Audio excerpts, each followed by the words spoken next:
અકવાડા ચંદ્રોદય પાર્કમાં ગટરના પાણીનો નિકાલ નહીં થતા સ્થાનિક રહીશો પરેશાન।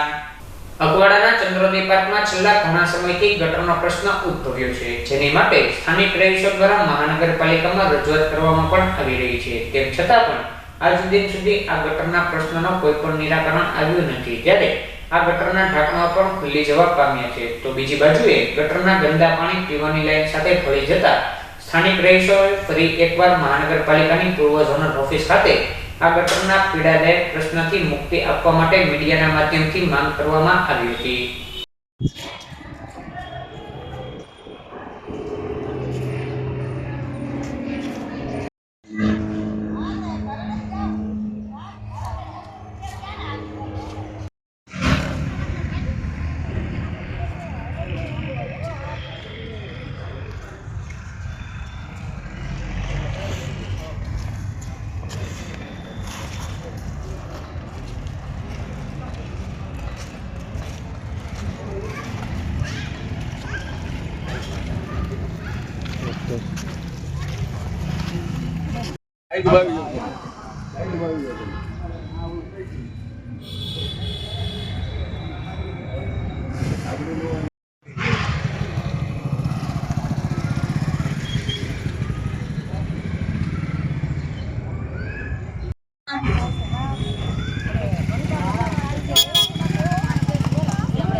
પાણી કેટલું બહારથી મંગાવું, રોજના કેટલા પૈસા ખર્ચા? તમારું નામ? હા, મારું નામ જોગદિયા ભીખાભાઈ હીરાભાઈ।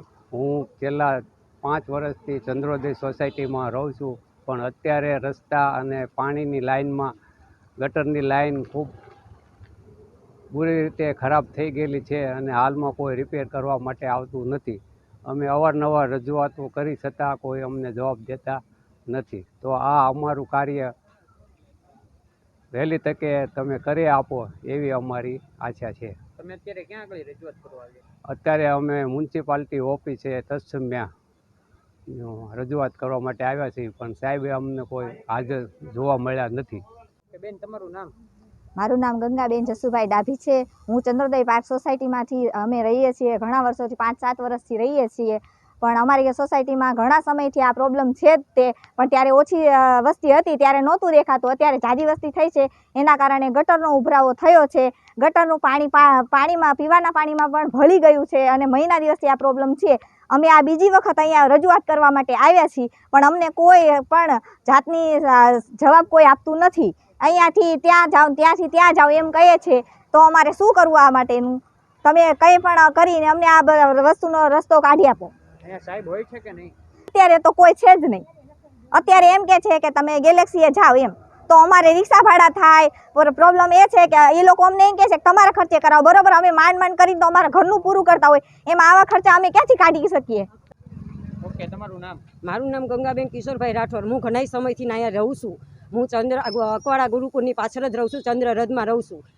મારો છોકરો હમણાં જ પડી ગયો હતો ગટરમાં, અને ગટરની બહુ ઓલી છે ખરાબી, અને કોઈ ધ્યાન દેતું નથી। બિલ્ડર લોકોને ખાડા પાડી દીધા છે, કોઈ લોકો અમને ભાડે ઘડે હેરાન કરે છે। બીજી વાત એ કે અમારે ગટરનું પાણી પણ ભળી ગયું છે નળમાં। મેં ઘણી વાર રજૂઆત કરી, અહીંયા પણ મેં ફોન કર્યો, પણ કોઈ જવાબ દેતું નથી મને, બરાબર છે। મેં ફોન કરી થાકી, અમારા માણસો આદમી આવીને થાકી ગયા, એમને પણ ઝાકારો દેશે। હવે આજ અમારી એવી પરિસ્થિતિ આવી ગઈ ને કે હવે હાલાય એવું નથી। તમે આવશો તો તમને ખબર પડશે કે ગટરનું પાણી કેવું છે ને, ચારેય બાજુ ભળી ગયું છે, બરાબર છે। પાણી તો અમે બહારથી લાવી છે, પણ હવે અમારા આગળ પૈસા નથી। 20-20 રૂપિયાના ટાંકા મહિના દિવસથી મંગાવી છે, પાણીનું બહારથી ટાંકો પણ લાવી છે, કોઈ એ પણ ધ્યાન નથી દેતું, બરાબર।